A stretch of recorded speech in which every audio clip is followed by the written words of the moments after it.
Welcome back after the break. आप देख रहे हैं दुनिया बोल है और अब कुछ उतार चढ़ाव का जिक्र कर लेते हैं। तलक डॉलर में भी बहुत ज्यादा उतार चढ़ाव देखने को मिल रहा है जो हुकूमत की नाकिस माशी पॉलिसी है। अवेलेबिलिटी ऑफ डॉलर, ये हुकूमत जब आई थी, शहबाज शरीफ साहब जब वज़ीर आज़म बने थे तो तकरीबन 22 अरब डॉलर्स के रिजर्व थे। आज ऑफिशियल जो रिजर्व स्टेट बैंक में हैं वो 12 अरब डॉलर से कम रह गए हैं, जिसमें से 6 अरब डॉलर स्टेट बैंक के हैं, बाकी कमर्शियल बैंक्स के हैं। एलसीज नहीं खुल रही हैं, लेटर ऑफ क्रेडिट ना खुलने की वजह से पाकिस्तान फार्मास्यूटिकल से लेकर तमाम तरह आपकी इंडस्ट्री सेक्टर सब परेशान है, क्योंकि खाम माल बाहर से आता है, रॉ मटेरियल बाहर से आता है, बहुत सारों की और सामान बाहर से आता है। जिसका सामान बाहर से आता है वो यही रो रहा है कि ना हमारी एलसी खुल रही है, ना हमारा सामान कभी निकलेगा, क्लियर होगा, पोर्ट पे फंसा हुआ है, डैमेज लग रहा है। और इसके अलावा जो लोग ट्रैवल भी कर रहे हैं उनको भी डॉलर खरीदने में बड़ी मुश्किलात हो रही हैं और ये डॉलर अब नापैद होता जा रहा है। कहा जा रहा है कि जनवरी में हुकूमत को एक बड़े अमाउंट ऑफ डॉलर्स की जरूरत है, अगर वो नहीं अरेंज हुए तो हुकूमत बड़ी मुश्किलात से दो चार हो। इस वक्त आपको बताएं कि इंटर बैंक में डॉलर जो है वो 224 रुपए 71 पैसे पर ट्रेड किया जा रहा है और ओपन मार्केट में इस वक्त डॉलर की कीमत जो है 234 रुपए का हो गया है। लेकिन ब्लैक में जो डॉलर मिल रहा है वो 255 रुपए मिल रहा है और वो भी नहीं मिल रहा है, वो भी ब्लैक में मैं कहूंगी कि जिसका जितना तुक्का लग रहा है। दोस्ती होगी मलिक बुस्तान से शायद उसको मिल जाए, वरना नहीं मिलेगा। हमारे साथ मौजूद है मलिक बुस्तान, सदर फॉरेक्स एसोसिएशन। बुस्तान साहब thank you so very much. एक तो आपके बाल देख के मैं फौरन जेलस हो जाता हूँ, मुझे भी कोई ऐसा आटा ला के दें, या तो फिर आप डॉलर से नहा रहे होते हैं।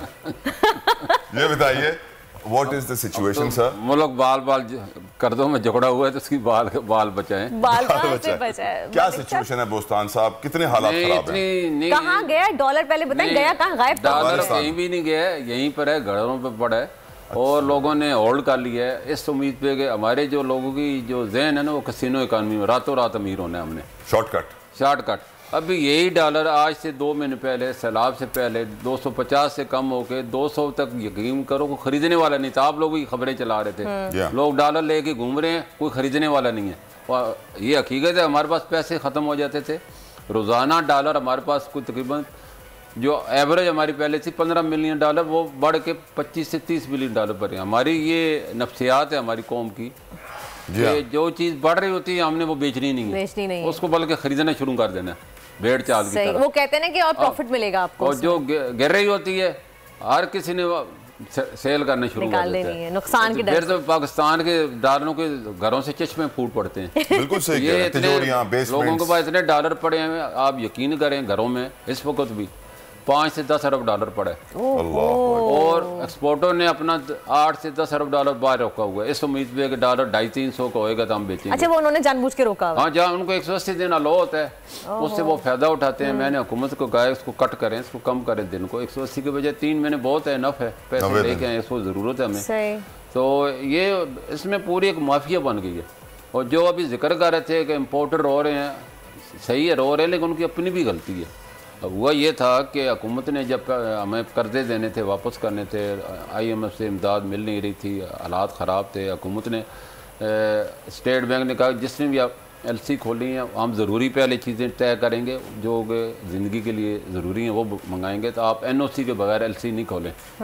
तो हमारे इम्पोर्टर माफिया ने क्या किया कि इन्होंने बगैर LC के अपने कंटेनर मंगवा लिए, बगैर LC के। और उनका क्योंकि क्रेडिट चलते हर आदमी की रेपुटेशन है बाहर, उनके क्रेडिट पे उन्होंने भेज दिया। और क्योंकि हुकूमत ने ज़ीरो मार्जिन ख़त्म करके 100% मार्जिन कर दी, यानी कि दो आम आदमी नहीं समझेगा ज़ीरो मार्जिन क्या है और 100% मार्जिन है। तो उसका ये है कि जिसने अगर कोई चीज़ इम्पोर्ट फ़र्ज के 1 लाख डॉलर की चीज़ इम्पोर्ट करनी थी, हुकूमत पहले स्टेट बैंक और बैंकों को यह अलाउ था कि बगैर पैसों के भी आप LC खोलें, जब आपका माल आ जाए तो उस वक्त पैसे जमा कराए। लेकिन अब इस पर इसलिए पाबंदी लगाई कि लोग कम इंपोर्ट करें।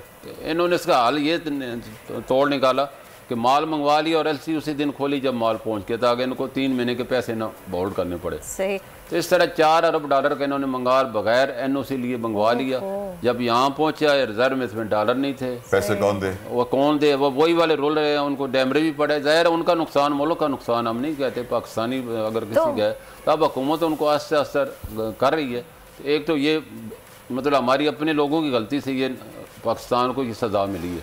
और ये डॉलर की शार्टेज की बड़ी वजह ये है, अब जब उनको बैंक नहीं दे रहे तो अब वो क्या करें, ब्लैक मार्केट से खरीद रहे हैं। और ब्लैक मार्केट में डॉलर है भी नहीं, अपने दामों पे चल रहा है, जो जिसका जितना दो लगता है इतना लगा रहा है, लेकिन एक्सचेंज कंपनियां सिर्फ ज़ख़ीरा अंदाजों को नहीं दे रही, जो कहते हैं कि हमने बस रातों रात अमीर होना है, लेकिन हर ट्रैवलर को मिल रहा है, किसको मिला है हम जिम्मेवार है। ट्रैवल जो भी हेल्थ के लिए मिल रहा है, एजुकेशन के लिए मिल रहा है, और 234 में मिल रहा है। अच्छा, लेकिन जो आपको कहे कि मैंने डॉलर रखने हैं घर में होल्ड करने हैं, उनको फिलहाल हम नहीं दे रहे, माजरत कर रहे हैं। जब हमारे पास रिजर्व अच्छे हो जाएंगे तो हम देना शुरू कर देंगे। 98 में यही हुआ था, और वही डॉलर जो है 11 अरब डॉलर हुकूमत ने फ्रीज किए और डॉलर बॉन्ड इशू कर दिए, तो लोग उस पर यकीन ही नहीं करते, कम पैसों में बेच रहे थे, और उसके बाद वही डॉलर आज उन लोगों ने उससे कितना पैसा कमा लिया। तो ये वक्ती तौर पे परेशानी है, इंशाल्लाह ख़त्म हो जाएगी हम लोग इंशाल्लाह। मलिक साहब, मैं पूछना चाह रही थी कि बैंक से भी डॉलर्स नहीं मिले, जो ट्रैवल कर रहे हैं उनको भी नहीं मिल रहे, वो कह रहे हैं कि बैंक में डॉलर है ही नहीं, वो दे ही नहीं सकते। नहीं, दे तो सकते हैं लेकिन देना नहीं चाहते। लेकिन ट्रैवलर को पूरे मैं पूरी जिम्मेदारी से कहता हूँ, बल्कि पूरी कौम को भी कहता हूँ, कोई ट्रैवलर अगर उसको कोई करेंसी नहीं मिलती हम जिम्मेवार है, ठीक है, हम देने के उसको तैयार हैं और हर जगह दे भी रहे हैं। लेकिन जो ज़िक्र अंदोज़ी करना तो कहते हैं उनको नहीं दे रहे, वो बात तो हकीकत भी है। तो सॉल्यूशन क्या है? पूरी कौम से रिक्वेस्ट करूँगा। कितना अरसा हो गया आपको फॉरेक्स एसोसिएशन को हेड करते हुए? मुझे अल्लाह का शुक्र है पिछले 40 साल तो हो गए माशाल्लाह। क्योंकि मैं ये बात जानता हूँ, इसलिए मैं आपसे सवाल पूछ रहा हूँ कि 40 साल से आप एक एसोसिएशन के सरपरस्ते आला हैं। ऐसे में पाकिस्तान की जो फॉरेक्स मार्केट है, इसकी जो पॉलिसी मेकिंग है सर, उसमें मेच्योरिटी नहीं आ रही है, उसमें बड़प्पन हम नहीं देख रहे हैं, उसमें हम अक्लमंदी और होशियारी का मुजाहरा होते हुए नहीं देख रहे हैं। क्या वजह है कि हमारे पॉलिसी मेकर्स भी मिले हुए हैं, गठजोड़ है, वो भी सबसे बड़े होल्डर हैं, उन्हीं को सबसे ज़्यादा डॉलर चाहिए तिजोरी में रखने के लिए? देखो, ये आपने बड़ी अच्छी बात की है, और यही बात मैं बार बार कर, पिछले मेरे हफ्ते डार साहब से मीटिंग थी, मैंने उनको बड़ी ब्रीफिंग दी और उनसे मैंने रिक्वेस्ट भी की। इस वक्त पाकिस्तान का नासूर जो है वो पाकिस्तान की मैशत का वो है हुंडी का वाला और स्मगलिंग है डॉलर की, इसको हमने ख़त्म करना है। और इसकी वजह हमारी पॉलिसियाँ हैं, हम खुद ऐसी पॉलिसियाँ देते हैं जिस पे लोग मजबूर हैं, हुंडी के ज़रिए अपना कारोबार करेंगे, हुंडी के ज़रिए अपना सामान मंगवाएं, एक्सपोर्ट करें। सबसे बड़ी मिसाल अफ़गानिस्तान है। अब हमारी पॉलिसी कहती है कि आप गैर कानूनी तौर पे ट्रेड करें, हमारी पॉलिसी कह रही है, पॉलिसी खुद कह रही है। क्यों कि हमारे अफ़गानिस्तान पे लगी हुई है इकनॉमिक सेक्शन है, उनके डॉलर फ्रीज हैं, उनके डॉलर एलसी नहीं खोल सकते, उसका तोड़ हमने ये निकाली है। हमने अपने ट्रेडर को कहा ठीक है जी, आप फॉरेन एक्सचेंज अपनी मर्जी से जहाँ भी अरेंज करें और काम करें। सही। मलिक साहब